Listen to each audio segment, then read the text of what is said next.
Haaland doesn't really offer anything to KDB. But I think I've seen better duos. KDB doesn't need to look, bro. Haaland is there.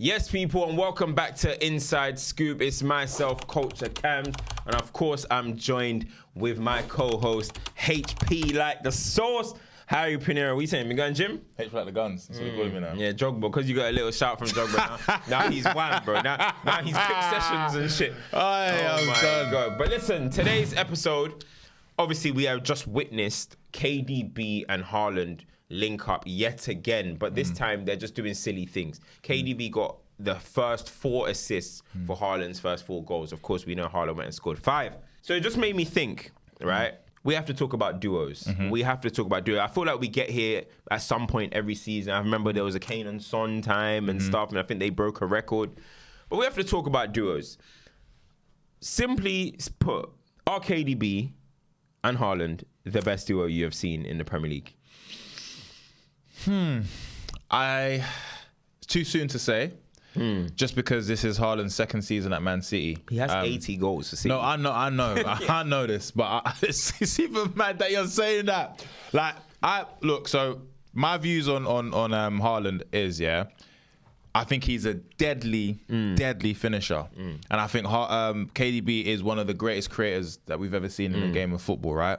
And I think that link up together it's easy. It's easy work for them two, right? But I think I've seen better duos, and I've enjoyed watching better duos. Now, the numbers are probably going to surpass most duos that we've ever seen, which is fine. But I think KDB with one of my favourite strikers would sweep me more. I think Haaland is a great finisher, a great striker, but he's not my favourite striker. So for me to say that would be based on just the goals. And I've already said from early, we're focusing on the love of the game rather than what the stats say. Now, what they're doing is fucked, though. Yeah. I'll say one thing. Like, I think Haaland, should I say, was missing KDB's service. So much so that now he's back. Most of his goals are coming through KDB again, innit? And he just knows exactly where to be in it. And those goals against Luton in the FA Cup showcased that. They're all different type of finishes, but it was KDB finding him after he's given him back the ball or whatever it may be. I think there's been better ones. So we made a list. Yeah. We made a little list of the players that might be in there. Tell me if your one is in here. Okay. Let us know, guys, if your one's in here as well. And if we've forgotten anyone, honourable mentions, please let us know in the comments. So we got Alan Shearer and Chris Sutton, Suarez and Sturridge, Emil Heskey and Owen, Crouch and Defoe, Rooney and Ronaldo, Kane and Son, Lampard and Drogba, Bergkamp and Henry, and York and Cole. Got a few of my favourites in there. All right, so 2 of my favourites are in there. Okay. And I'll decipher which one is my favourite amongst conversation with you, yeah? Bergkamp and Henry. Okay. So the reason why I liked Bergkamp and Henry's duo is because I loved how beautiful it was. It was a synergy that it felt like had been there all their lives, that they've been playing with each other, playing on the pitch with each other for time, right? Now, Henry was a type of player that was very selfless, as much as he scored a lot of goals, but Bergkamp was the one that was like, you know what, give me the ball and I'll find wherever you run to. And I think when you look at, maybe the numbers might not show that, but in terms of watching them two, I enjoyed them two on the pitch when I used to watch Arsenal play. But my most favourite one would have to be Rooney and Ronaldo. Now, the reason why I say that, not just because I'm a United fan, but I saw the development of them from when they, when Ronaldo first signed for United and Rooney was that kid, for them even having that issue in the Euros, coming back and putting that aside for the betterment of the team. And every single season, I saw them go from strength to strength. Then I also saw Rooney realising that this is CR7's team, and I'm going to be as influential as I can be, providing, but also contributing goals to them. And I think when we won the Champions League, that was the epitome of that duo. Now, obviously, we had Tevez there to make it a trio, but but the essence of 06, 07, 05, 06, like those were the monumental years for building what became two of the greatest players to play, some of the greatest players to play in the Premier League. So I would say that would be my favourite. But for nostalgia, when I was younger, I loved watching Bergkamp. And honourable mention though, that might come a bit of a surprise, Suarez and Sturridge. That was not a joke, you know. Yeah, that season they were going all out. They was... Suarez is obviously one of the greatest strikers ever, but Sturridge, I mean, injuries have hampered what could have been a different type of career for that guy, yeah. But he was deadly. He was silky. He understood team play and contributed so much with goals and assists during those seasons. So I think that will be my three. And obviously, York and Cole for obvious reasons. But in terms of effectiveness and bias aside, them three would be mine. What about yours? It's a tough one. The story behind Ronaldo and Rooney definitely has them up there for me. And in terms of story, I think that's the best story. Yeah. You know, I mean, two young boys, 18 together, to go on to achieve what they did, 3-peats, to win the Champions League and stuff. I think that's a madness, right? But I also think, obviously, Kane and Son did their thing as well. Not winning, but they did their thing. I like the Lampard and Drogba one. I like the Lampard and Drogba one because, bro, it just felt like every time it was time to go into the trenches, it was Lamps or Drogba that's going to deliver. You know what I mean? And they'll even find each other. I remember the FA Cup final, Lampard little flick to Drogba, boom, against us, 2007. You know what I mean? I remember 09, I think it was FA Cup final, Lampard and Drogba on the score sheet. No, this one was against Everton.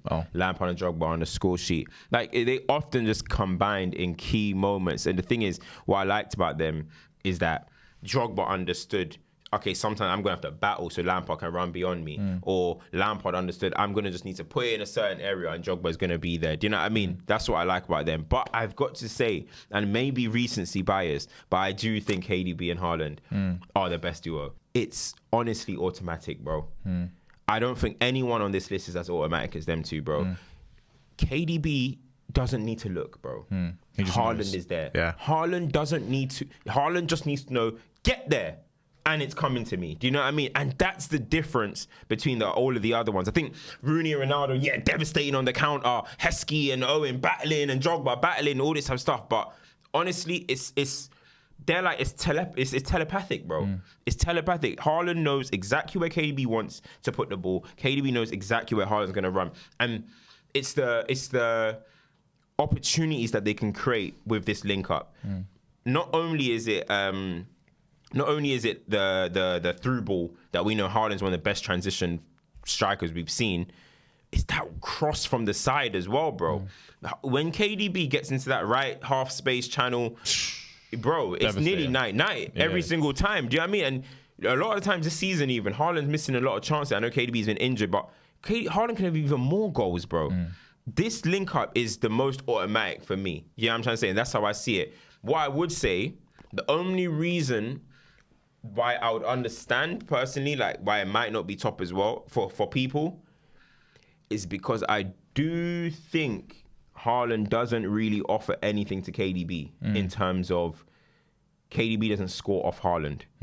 Rooney scored off Ronaldo. Ronaldo scored off Rooney, Owen, and they all kind of fed. Very good point. I don't think it's very KDB Haaland. Do you know what I mean? It's very that. So that's what I would understand. But I just think, bro, you know what? Like, you're so right, because you made me realize how automatic it is when you said it. Like, a lot of the chances, you've seen them before. Like 4 of those goals, we've seen that throughout the whole season against top teams, literally floating the ball over the defender and letting Haaland do what he does best. Close your eyes right now, yeah? If you close your eyes right now... I ain't closing my eyes, though. Yeah. Hey, I said close your eyes. What do you think this is? Santa Claus? Close your eyes. If you closed your eyes, you didn't... Not even close your eyes, forget that. If you went, and just you were driving in your car and you just thought, let me just check the score. And you saw Man City 1-0, KDB. Yeah, automatic, Haaland. I'm saying. What's the goal? Describe the goal that you think is going to be. I'm literally, it's on the byline. KDB has just slammed it across the box, and Haaland has just put it back in the net. Picture perfect, bro. Or like you said, that right side of the, he just whipped it across. Haaland's put his head to the ball and he scored a goal. There we go. For me, but this is my point. some of the goals that the other teams have scored have been more beautiful. Absolutely, the counter, Ronaldo. Rooney. And I think for me, like what Haaland and KDB is doing, if you're a Man City fan, you don't care how it's going in. It could go in by his knee or his hair. It doesn't matter how it goes in and it's a goal, right? But in an era where we was surrounded by greatness, and some of these duos played against each other as well. Like when you said it was complementary from Rooney and Ronaldo, Kane and Son, like Henry and Bergkamp, Crouch and Defoe, like these players were playing with each other. Now that's not to say that what Haaland and Kevin De Bruyne are doing is not good, because De Bruyne seems to enjoy that. Most of his career has been him helping other players score goals, and he'll add in the odd goal, which is a screamer or a measured side foot goal into the back of the net. However, I just believe that if, for example, KDB was playing with Rooney or KDB was playing with, I don't know, Drogba, it would look more better. And I think that's the only thing I'm saying. It's just it's the aesthetics of it. And now guys will be like, oh, this stuff is real. But that's the game, that's what I love. I fell in love with football because of how it looked. So, but I will say this. I say that to say, if this continues, which I think it will, this is not going to be a conversation anymore. I think we're going to put them in that category, and everyone else will have to pick, just because what's coming with it? It's Premier Leagues, it's a Champions League, it's FA Cup. It's these competitions that are considered the top three in English football to win. These two will be able to win for them as well. And I think some of the players that we mentioned here, like Crouch and Defoe, they didn't really win anything substantial for us to say, okay, but look what they done with doing that. But most of the other ones was just devastating to watch. Would you think, obviously we're doing attackers there, but do you think, is there a duo in the Prem that maybe in another position that you think is actually the best duo, or do you think it's the ones that you mentioned in the attack? Because, for example, I think in defence, I would go Rio Vidic, I would go Carvalho and Terry. That's probably the iconic ones. Yeah, I mean, the other one iconics outside of the Premier League would be Dani Alves and Messi. Yeah, that was a good. That was obviously Xavi and Iniesta as well. Xavi, Iniesta, Busquets, though, innit? Then I'm looking at Kroos and Modric. That's outside of the Premier League, innit? What about in centre midfield in the Prem? Is there a duo that potentially, or you just like, nah, just... I think Scholes and Keane. Scholes and Keane iconic duo, especially that was a 4-4-2 era. So, like, in midfield for Chelsea, they were kind of a three always. There was a three, so it was Makelele, Essien, Lampard. But it kind of was like two sitting and then one sitting, one doing the dog work, and Lampard doing his thing, and then you had your wingers, Duff or Robin or whoever it was at the time that was on the wings. So...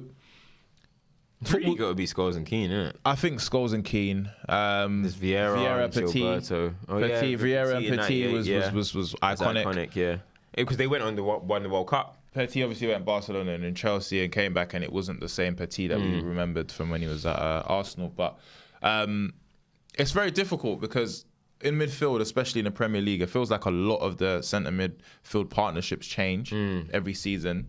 But the iconic ones, I know, like you said, Scholes and Keane for me, just because of how long they played. Carrick and Scholes as well. It was really good. All right, but I mean, those are the duos that we've got, people. What about you guys? What have you guys got as the best duo in Premier League history? And is there any names that we missed out? We intentionally missed out on Mane and Salah for any Liverpool fans, because we think that that's more of a trio. We can't ignore Firmino. That was as that.